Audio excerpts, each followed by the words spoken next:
नमस्कार, जय हिंद, वंदे मातरम। कक्षा 9वीं वाले सभी विद्यार्थियों के लिए आ चुका है हिंदी विषय का त्रैमासिक पेपर, जो आपकी त्रैमासिक एग्जाम में काफ़ी महत्वपूर्ण साबित होगा। इसमें पूर्णांक रहेंगे 75। समय आपको 3 घंटा दिया जाएगा, इसलिए समय को देखते हुए पेपर को आपको पूर्ण करना है। कोई भी क्वेश्चन छोड़कर नहीं जाना है। इस वीडियो के माध्यम से आपको सारे के सारे क्वेश्चन बता दिए जाएंगे और आपको जितने भी वेरी मोस्ट क्वेश्चन है उस पर वेरी मोस्ट लगा दिया जाएगा। इसलिए वीडियो को अंत तक जरूर देखेंगे और अगर आप चैनल पर नए हैं तो जल्दी से जल्दी चैनल को सब्सक्राइब कर लीजिए।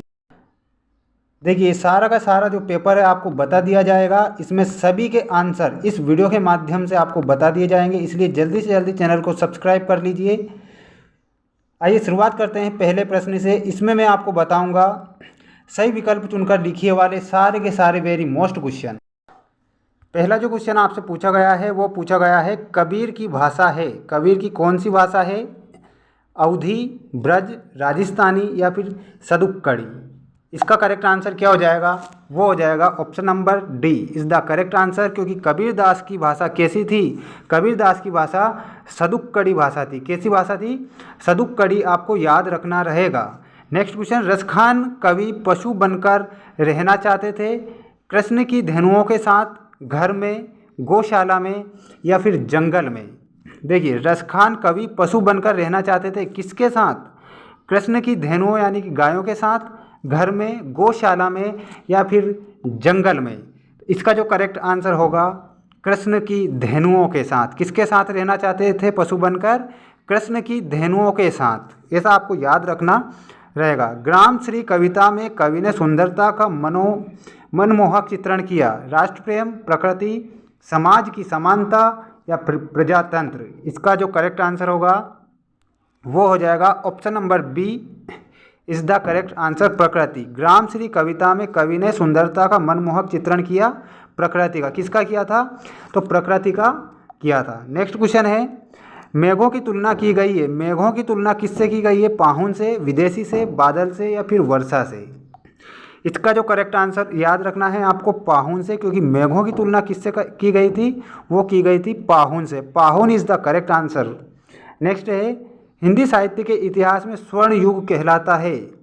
वेरी मोस्ट क्वेश्चन लगा लीजिए आप, है ना। हिंदी साहित्य के इतिहास में स्वर्ण युग कहलाता है। क्या कहलाता है? आदिकाल, भक्तिकाल, रीतिकाल या फिर आधुनिक काल।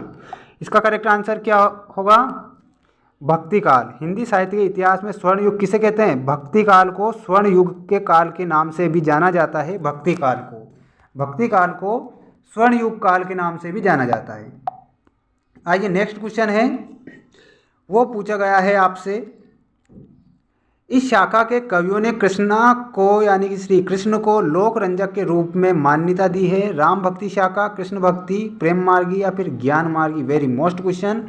इसका जो करेक्ट आंसर होगा वो होगा कृष्ण भक्ति शाखा, है ना।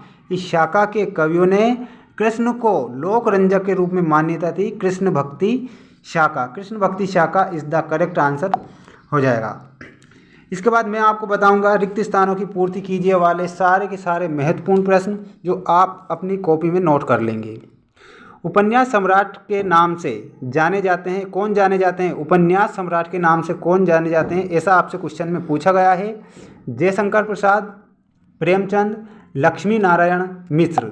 इसका जो करेक्ट आंसर होगा वो होगा प्रेमचंद। प्रेमचंद को उपन्यास सम्राट के नाम से जाना जाता है। किसे जाना जाता है? प्रेमचंद को। ऐसा आपको याद रखना रहेगा।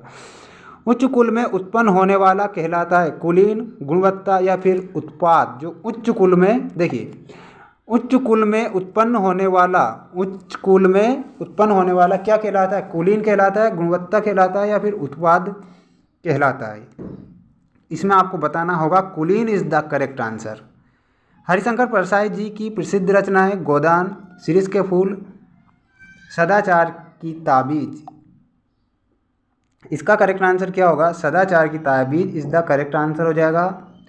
पंचतंत्र, है ना। पंचतंत्र में कौन सा समास है? द्विगु, द्वंद्व या फिर तत्पुरुष समास। पंचतंत्र, है ना। इसका करेक्ट आंसर क्या हो जाएगा? वो हो जाएगा द्विगु समास। पंचतंत्र में कौन सा समास है? द्विगु समास है। देखिए, जहाँ पर भी आपको योजक चिन्ह नज़र आ जाए वहाँ पर आपको आंख बंद कर द्विगु समास पर करेक्ट करना रहेगा, है ना। द्विगु समास इज द करेक्ट आंसर। एकांकी में अंक होते हैं, 1 अंक होते हैं, सभी को पता है। निबंध के विकास को भागों में विभाजित किया, कितने भागों में विभाजित किया? निबंध के विकास को ऐसा आपसे पूछा गया है तो इसमें आपको लिखना होगा 4 भागों में। कितने भागों में? 4 भागों में, ठीक है। इसके बाद चलते हैं नेक्स्ट क्वेश्चन पर। इसमें मैं आपको बताऊंगा सही जोड़ी बनाइए वाले सारे के सारे प्रश्न। उसके बाद एक शब्द या एक वाक्य में उत्तर दीजिए वाले जितने भी क्वेश्चन है, सत्य असत्य। और उसके बाद जो 2 नंबर 3 नंबर के सारे क्वेश्चन हैं इस वीडियो के माध्यम से या फिर अगले वीडियो के माध्यम से आपको बता दिए जाएंगे।